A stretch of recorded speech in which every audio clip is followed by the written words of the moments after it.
Hey everybody! Welcome to Obscurities and Miniatures. It is my first day back to work, and I'm recording this ahead of time because I know I'm going to be an absolute wreck by the time I get home, and I'm just not going to want to deal with it. Anyways, I thought we'd start this week off with one of the very first models that I got painted, and that is actually a failed print attempt at one of the Raygun Raptors that's currently on Kickstarter. They had a sample file available, and I thought, you know what? I should totally print one out. This is so up my alley, it's not even funny. They are modular. There were some errors, and they were 100% on me as I am trying to figure out this new printer. I got a new Frozen Sonic Mini, and it has been so much easier to work with than my Photon, which I am still fighting with Anycubic about to try to get that all straightened out. But anyway, let's talk about these Raptors here. So this is my first one I made. As I said, I made a whole bunch of mistakes getting him printed. You can see there's a nice little imperfection right there and on his legs, which I tastefully hid with debris on the base. They are modular in that they have various weapons. This is like an ion plasma blaster type thing. There are going to be multiple heads available and multiple bodies as well, including a more heavily armored stormtrooper type variant. So my first thought was, we're going to use these for Space Marines, because why use regular Space Marines when I can have dinosaurs in power armor, right? Right. So hopefully I'm going to find some Ultramarine decals that are small enough to slap on either his helmet or on his back there, and then we are going to be good to go. In case you're curious, I did print this guy at 100%, and that is about how big they are in comparison to actual Space Marines. Now, obviously, with a 3D printed model, you're more than welcome to blow it up to whatever size you'd like, and given enough time, patience, and energy, you are more than likely to see some larger ones from me, because why not have some that are actually bigger, if not as large as a actual Marine, right? Right. So I painted him this week. It came out okay. I'm fairly satisfied with the paint job. Sure, there are no feathers, but that's okay. It's not like I don't have a million other feathered dinosaurs that I still have to paint. But he's just a fun little model, and I can't wait to actually build a full kill team of nothing but customized Raygun Raptors. I will put a link down below for the Kickstarter page if you're curious. It's pretty reasonable priced if you are into printing your own models. They do have a sample available here, and you know, I'm all about making something fun and interesting for the tabletop, especially when it fills that certain category for other games, but is fun and different as well. So we got him painted. And then besides that, I started digging into the Indomitus box. So we got two little squads of scarab swarms done. They are fully painted, believe it or not. Their eyes almost look the same color as the brass on their backs. I really like these compared to the old ones. They're so much nicer.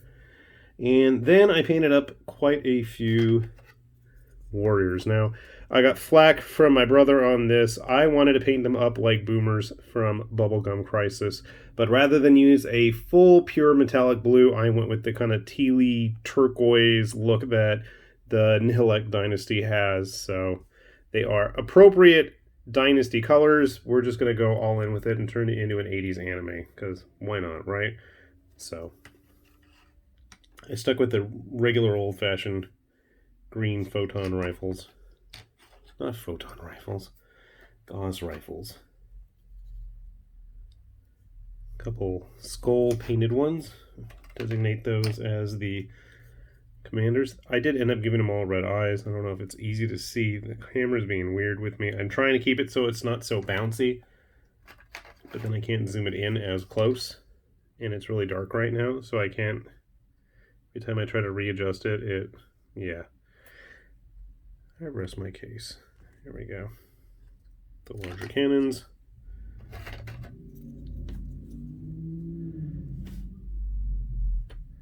At least this one's face is intact. I like the ones where their eyes are hanging out and there's like wires everywhere. He does have part of his thigh armor missing. And then I tried painting up some purely red ones, and I can't make up my mind about that. I went really heavy with that Agrax gloss shade that I've got, and I figure, you know what, all those heavy dark spots, we'll just pretend those are scorch marks. So we are well on our way to finishing out a full kill team, and then to round things out, we got a painted Deathmark. Not the most exciting, but he's finished. A painted Immortal. somewhat similar, a little bit more brass. And just a very basic tabletop level. I'm not looking to win any awards, because I wouldn't anyway. And then we got a score pick. I'm not 100% happy with that blade. I might play around with it some more, and I probably should do some better detailing with the rubble on his base, because it almost looks like it's part of his legs, and that would not be right, would it? And finally, we got a Scorpic Lord done as well. And I really like this model. He's fun. He's got a asymmetric amount of hands. And more than likely, I'm going to paint Xeris in a very similar style. He's got all the little scarabs hiding around on his base, which is kind of a fun touch. So yeah. Not the usual colors, but I don't care, and hopefully I've seen there's a few Patreon guys that are looking to do some Night Saber type models, so I can go full-on Bubblegum Crisis at that point. I know Bombshell Minis has done some. It looks like Papsicles is going to do some. So I am absolutely going to have to get me some Night Saber team members to fight all of these Necrons. But yeah, I think this is still my favorite of the week. This is just a cool little model, and I'm eagerly looking forward to seeing more from this company. This is just a fun little model. So if you're interested, like I said, I'll have the link down below. I'm not going to bother with Games Workshop's link, because honestly and truly, you guys should know where to get that stuff by now. Otherwise, shame on you.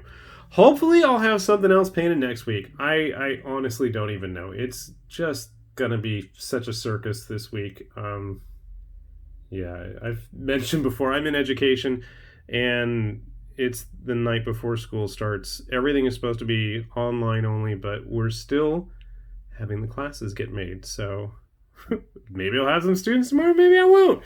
Maybe I'll just come home and paint everything after a while. Who knows? But hopefully all of you out there are staying safe. I'm going to do my best to do the same, and let's all make sure we are getting as many of these models painted as we can. With that said, this has been High Lord Tamberlane with Obscurities and Miniatures, saying thanks for watching, and we'll see you back here soon. Bye-bye!